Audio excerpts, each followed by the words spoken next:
Hello, everyone. I'm Alan Cotter, and you're listening to Call Talk for March 27th.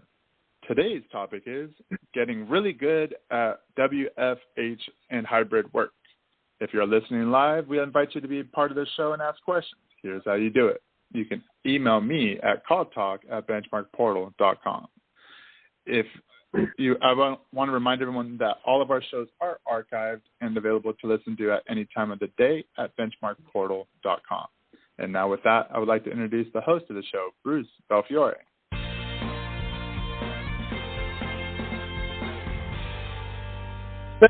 Alan, welcome back to Call Talk, everyone.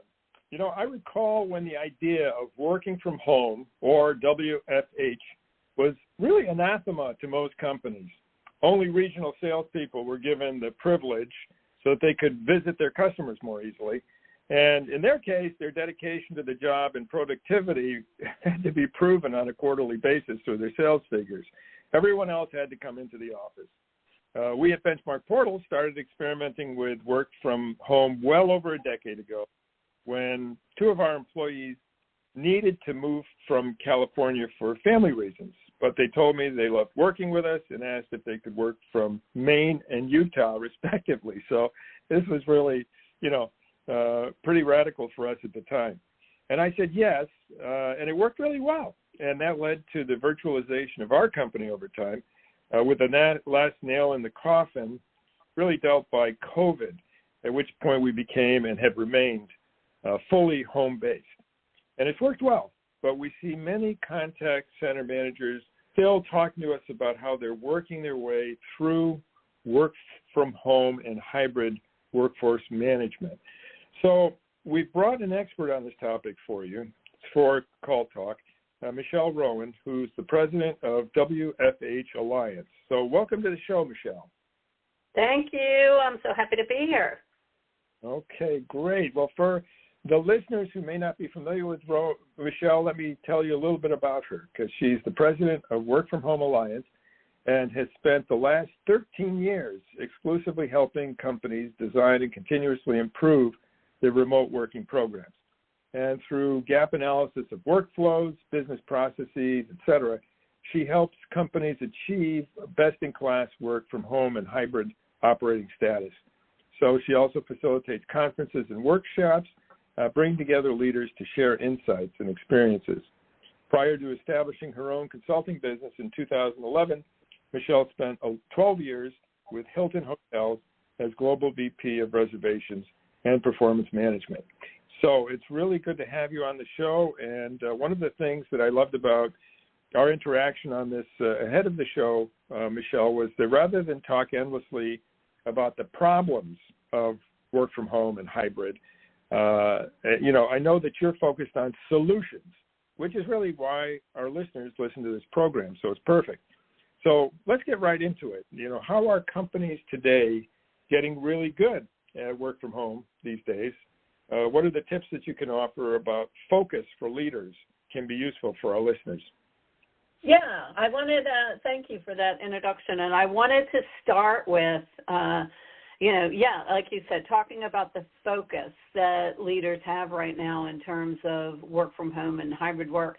And it's not so much about the logistics of connecting to the network or equipment and services provisioning and that sort of stuff. The focus right now, coming out of the pandemic, is really on getting very good at something we've used in the contact center environment for a small part of the population for the past decade. Many of us, like you said, Bruce, have been using the work from home model either as a retention strategy or maybe as a staffing strategy for a section of the workforce. But when the pandemic rolled down the track, then everything changed and, everybody was 100% home. So coming out the other side of that, companies now, particularly in the contact center industry, as we know, are taking decisions to keep large populations of people at home because they want it and because it saves companies money. And certainly that is the case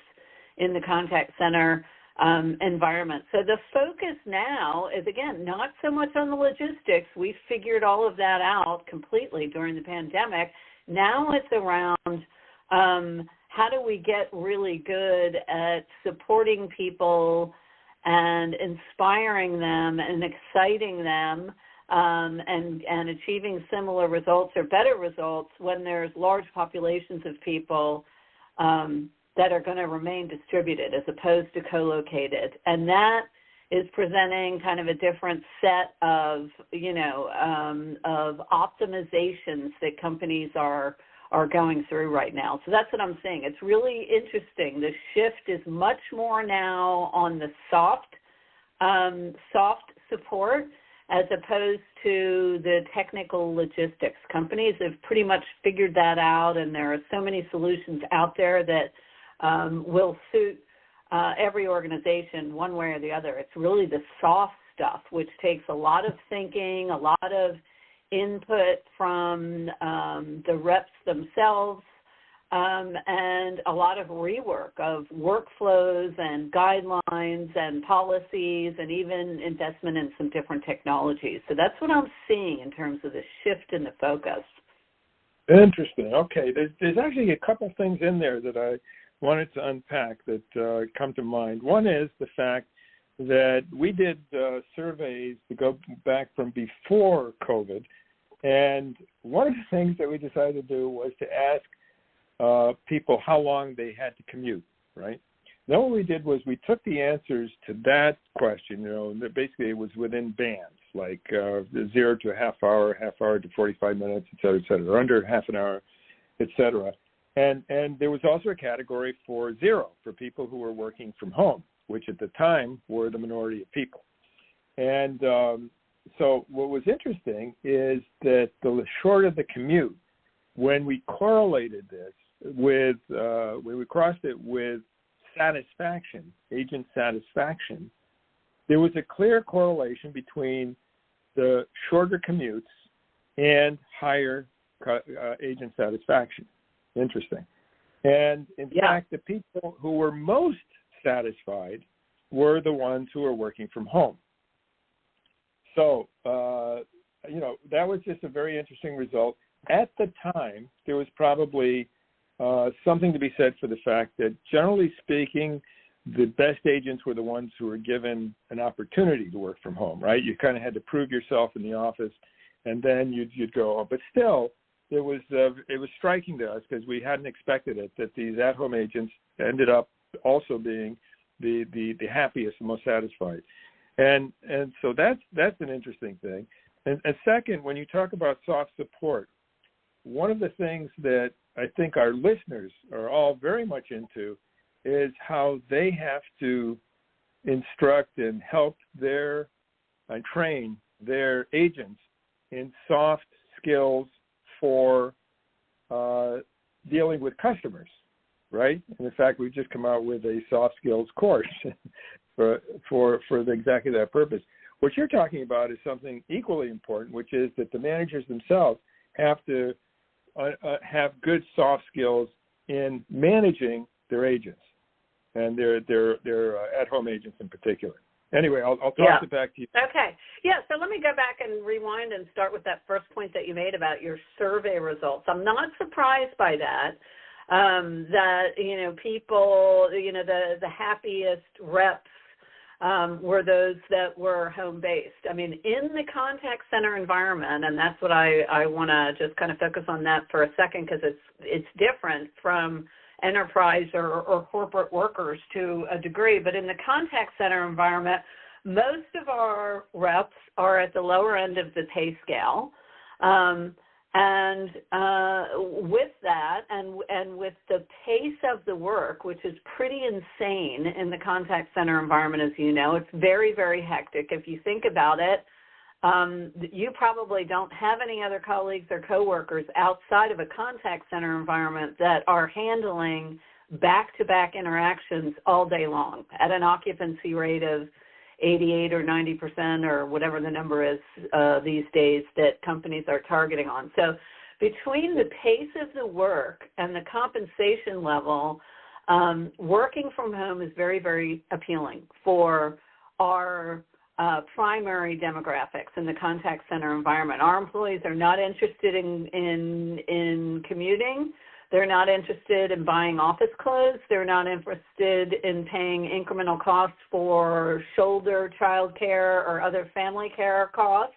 They're not interested in buying lunch outside of home 4 days a week or 5 days a week. So we have an advantage in the contact center environment to where we haven't been in that recent battle of, for the most part, how many days a week do people need to be in the office? Because there are large populations of contact center organizations that are keeping people home full-time. They're offering full and part-time home-based positions. And I think as more and more leases come up for renewal or disbandment, we're going to see even more of that, because in the contact center environment, it was demonstrated quite clearly that the technology works. We have clear visibility of production and output, and our people want to work that way for the most part. So I wanted to start there. So I'm really not surprised by your survey results. And I think if you survey again, you're going to see the same thing. It's just that the average distance to work is going to be much higher now because so many people are working from home as opposed to working in office.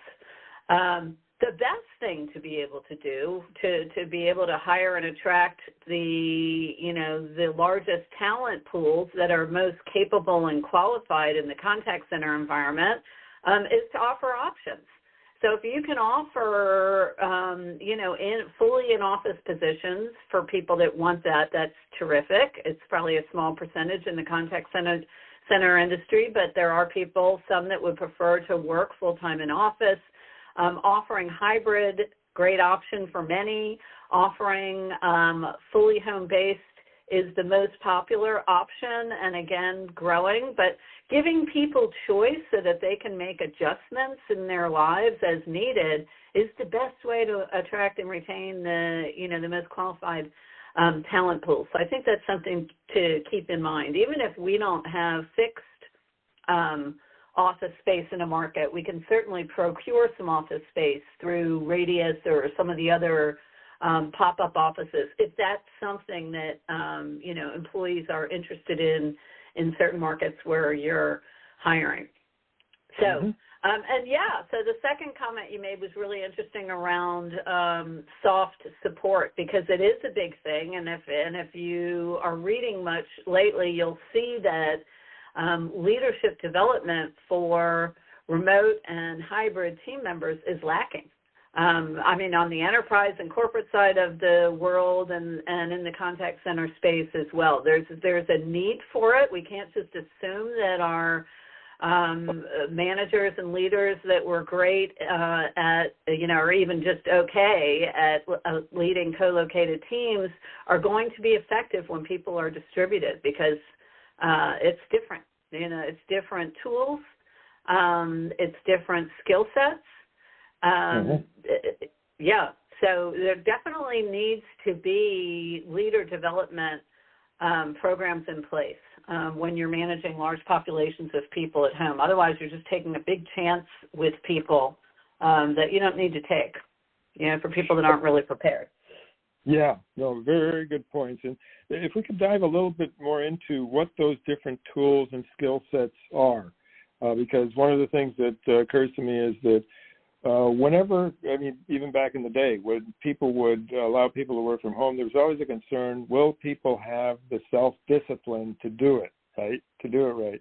And so it's one thing to be a contact center manager or supervisor in the office with the team, and you're basically right in the milieu. You don't have to sort of proactively do certain things because they come to you. When it's a virtual environment, it's different. So what are those things in terms of tools, skill sets, personality traits, et cetera, that you can think of that could help our listeners both evaluate themselves and the people that work with them or for them to optimize success in this kind of environment? Okay. Well, and we're not talking about reps here because we have very clear visibility of what our frontline people are doing. It doesn't matter where they sit. We've got center views and aspect and all those other tools. So, people are viewed as ports, and it doesn't matter if they're all co-located in the same location or distributed across the United States. We're going to see their production and output the same way. So your question is really around how do we know that our supervisors are as productive and effective as they were when we were co-located. Yeah. No, thank you for that clarification. You're absolutely right. Yeah. Yes. Okay. So number one, how do you know your supervisors are as productive? Usually there are requirements for supervisors in terms of primary job responsibilities, one-to-one coaching sessions, team meetings, there's a fair amount of admin work, and there's some primary responsibilities that all of our frontline supervisors have. So it's pretty easy to monitor their output in terms of just the volume of work that they're completing, because there's goals, right? There's goal posts and guidelines around a certain number of one-on-one sessions that have to be done in a week, and meetings that have to be run in a week, and huddles and other sorts of communications, probably some contests and promotions. It's pretty easy to monitor all that stuff and look at production and output using standard project management tools or workday tools that people, keep track of their production and output on a daily basis. They might not be used to doing it, but it's a good habit to do it. Now, in terms of effectiveness, that's another big question mark, because I will say this. If you have just an average team leader or manager in an office environment that is not really that effective in inspiring and driving performance of team members, if they're not very good at doing it in an office environment when people are co-located, in other words, they're kind of slouchy or they don't follow through, and their team members are kind of working around them instead of looking to them for advancement and for professional growth, that problem's going to get worse in a distributed environment. So again, mediocre frontline managers and supervisors for the most part in a co-located environment are going to be worse in a distributed environment, unless you've just got some people that, were completely introverted in an office environment and flourish at home. That's possible. But for the most part, if you've got people that have trouble staying on track, have trouble meeting goals and deadlines, have trouble inspiring others by running great meetings, and whether they're one-on-one or team meetings, those people are going to struggle even more in a remote environment, and it's going to show up in a couple different ways. You're going to see it in employee satisfaction of their team members, but you have to measure it frequently. Mm-hmm. And two, you're going to see it in retention or turnover. You'll see those trends. So I recommend to clients and colleagues of mine that they use pulse checks. Pulse checks are 3 to 4 questions every month to measure engagement and satisfaction of team members. And questions vary every single month based on what's going on in the business environment. So questions like, how was your training course that you completed this month? What are your customers saying about the new product rollout? How was your meeting with your supervisor this month? Do you have the tools that you need to do your job well? So rotating questions like that, just a couple of a month, will help you identify very quickly if things are going off the rails, if there are trends that are heading in the wrong directions with leaders. So again, the best practice is to start with leader development and training so they clearly understand what's expected and the tools that they'll be utilizing to deliver against those expectations, how they're going to be held accountable, and then use a measurement that's frequent, like every month. Waiting for the 6 months, engagement survey, it's too late. The train's already left the station. I mean, I love big employee satisfaction surveys that are annual or biannual, but we can't wait for that to understand the effectiveness of our team leader support. Yeah, no, it makes sense. It makes sense. And, you know, what are the top 3 priorities that you're seeing for companies to really move the needle in terms of deployment and support? You're getting really good at this because you got a lot of really good points there. And so if people have to sort of think of prioritization, et cetera, what would you put in the top 3? Yeah. And there are, you know, these may vary slightly by company, but you know, again, depending on the starting point of organizations and, you know, kind of where they were going into this and how mature their work from home model was before the pandemic, and how much they're willing to have invested in it in the last 2 years and how much they're willing to invest in it. But this is what I see as the priorities. And again, these are colleagues and clients of mine, members of Work From Home Alliance. This is what they're focused on. First is re-engineering the onboarding and orientation process, because it used to be that onboarding and orientation in the contact center environment was kind of an all-in-one thing. It was day 1 and day 2 of new hire training were reserved for onboarding and orientation. That's where we would crank out the new hire paperwork and the benefits administration and the education would be done, and meeting senior team members, and, you know, how to get paid and how schedules work and those kinds of things. They were all handled on day 1 of orientation, actually, and then new hire training would start day 2 or day 3. And now I'm seeing companies separate those activities. So onboarding begins now the day the job offer is accepted. So when the company representative is on a live video, and it usually is an in-person live interaction when we make a job offer to someone and they accept it, that's when the onboarding process starts. I'm seeing companies take advantage of that face-to-face interaction, even though it may be on video, it's face-to-face, that they're having to start the wheels in motion about next steps in the process, and to start to get people excited about the decision that they've taken to join the organization, because there's usually a period of 7 days, 10 days, 2 weeks, hopefully not longer than 2 weeks, before someone actually starts in live orientation. So between the day of the job offer and the start of that live orientation, we need to fill that gap with really meaningful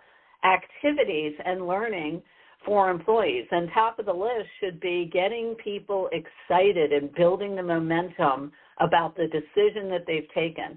Because let's be about their new job opportunity, because people are still, other companies, competitors are still knocking on that new hire's door and making job offers, right? That doesn't necessarily turn off when they accept your position. They still are getting responses and feedback from other organizations. And we don't want people second-guessing the decision that they made. We want people ignoring the knocks on the door that they're hearing, because they're so focused and building momentum and excitement about the decision they've taken to join your company. So I'm seeing companies get really creative about the activities in that first week or 10-day period. They're just shifting some of that paid time in day 1 orientation to several hours of paid time for this other stuff. So benefits may be covered by pushing a video of an employee who's talking about benefits and how to enroll out to that new hire. It's a video. It's a YouTube video, in other words, instead of a 10-page document about how to sign up for benefits. I'm seeing companies push videos, of an employee who's talking about scheduling and schedule choices and how the schedule process works in the organization, and that's being pushed out to new hires. I'm seeing companies record and push out videos on payroll, and something that's a pretty sterile directive usually, and now it's become much more interesting because there's somebody that looks like the person you just hired that's talking to them in the form of a video, telling them about how all that stuff works. And I'm seeing companies even use games and contests and promotions during this onboarding period to get people excited about the decision they've made to come to work for your organization. So that's a big shift, and that takes some thinking to kind of get that right. But it's filling that gap and really separating onboarding from orientation and new hire training. And I'm seeing the second thing is high-impact new hire training. So training is being completely re-engineered because the days of piling people into a classroom and talking at them for 8 hours and using some CBT, some computer-based training, is really, that's gone now. Now new hire learning is generally remote, so there's very few organizations that are asking people to come into the office for new hire training. At least some of it, if not all of it, is remote. So people are taking training from their home, and generally it's a mix of self-directed new hire learning and live virtual classroom, and also live buddying and role-playing with others, breaking out into small meeting rooms and doing that. I'm seeing gamification being used, again, in new hire training, working in pods, skills-based learning where people are learning one or two skills and then they go away and get good at them, and then they come back and learn another third and fourth skill on top of it. So I'm seeing a lot of work being done in new hire training. There's, all that content, and it's, really time to redesign it, not only because the learning environment has changed, but also customer preferences and priorities have changed. So what was important to your customers 3 years ago is probably not the same as it is today. So it's a great time to review and refresh content entirely. And then the third priority I'm seeing companies work on, management teams work on, is team building and skills building throughout the entire employee life cycle. Again, adding gamification. I'm seeing that start at the time of job offer acceptance. 80% of people that work in a contact center environment play games outside of work. If you look at the different demographics, they're playing board games, they're playing digital games, virtual reality, but it's a large population of people that use games in their lives. So why would we not use them in the business world? People are accustomed to learning that way and navigating that way. Mm-hmm. Again, it's the automation of contests and promotions, taking that, that arduous admin time out of the role of the supervisor. And if we're using gamification, it's a click of a button. The playing field is level. Each supervisor is as good as the other because all they're having to do is push a button to launch a contest and a promotion, and then follow up on it and applaud those that get recognized. Running great meetings is another thing I'm seeing companies work on. I mean, that just doesn't happen on its own. That takes practice, and it takes the right tools, and it takes the right content, and all that stuff, and the right people. I mean, I'm seeing companies use reps and leaders to deliver content during team meetings. It's not just leaders talking at people for 30 minutes. It's reps sharing content, reps that are interested in developing their skills, who are good at, who have decent platform skills, and it's much more effective to have different speakers in meetings, as we know. I'm seeing companies live stream social events. They're live streaming cooking classes for teams of people. This is stuff that never happened in the bricks and mortar environment. So not only are we getting good at managing, distributing teams, people are learning more about their team members and becoming more tightly knit now that they're remote than they ever were in office. I'm hearing that again and again from my clients. It's super interesting. And then, of course, there's professional development, too. And in a remote environment, we got to make sure that happens at all levels. That takes some work. Wow, boy, that was an amazing listing there. I was taking notes, Michele, as you were talking. There's just so much in there. The interesting thing about the cooking classes, too, I think about the fact that people in the past would say that food was what kept contact centers together and people coming to the contact center. But in this case, you're making it at your own home. But and sort of sharing, and it's really you're sharing the process and not just the result. And that's right. That's something that really builds a lot of, camaraderie as well. Yeah. And I think the fact that, I'm involved in Boy Scouts, I'm involved in Rotary, I have friends who are involved in Toastmasters, and a lot of the principles that you're talking about, which have to do with good communication and bonding and all that kind of thing, and being trained in how to do it well, is really key, and something that, if you think about it, has not been used that often in the contact center industry. And one of the things that I've always said is that, for instance, supervisors are so important. And unfortunately, in so many cases, people are just promoted to the supervisor level because they're good agents and they're not trained in what they need to do to be really good supervisors. And you're taking that to another level. You're saying, it's not just the supervisors who need to be trained, it's everybody who needs to be trained in, how to work together and how to,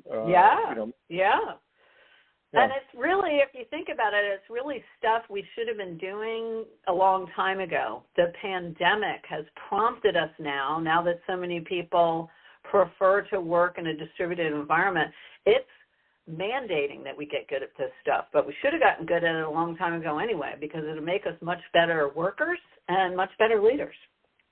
Excellent. Okay. Well, we've come to the end of our half hour here. Is there anything that you'd like to add, Michele, before we sign off? Then just one golden nugget after another that you've offered us. We really appreciate that. But are there any final words of wisdom you'd like to leave with us? The only thing I'd like to leave with your listeners is to, offer people choice and look for ways to be flexible. That's what people want in the contact center environment. We see the uprise of the gig economy and gig workers, and people aren't going to work for contractors and BPOs and gig organizations because they think that's a better place to hang their hat necessarily. They're going to work there because they're really flexible environments, particularly in scheduling flexibility and, status. Even I don't want to say attendance because that's not a last-minute decision, but, various flexible scheduling models. So I just encourage everybody to look for flexibility features in your environments. It's very compelling. Okay. Well, thank you very much. Again, thank a lot you. Of I really appreciated it. Really enjoyed this very much, Michele, so thank you. And with that, we will hand things over to Alan to wrap things up. Thank you, Bruce, and thank you, Michele, for your insightful discussion on today's show. Be sure to join us next month for another great show or look at a huge selection of archive shows on hot topics at BenchmarkPortal.com. Then click on Call Talk, where you'll find over 15 seasons of this show. From all of us at Benchmark Portal, keep those headsets steady and your fingers ready. This is Alan Pockhotter signing out. Have a great day.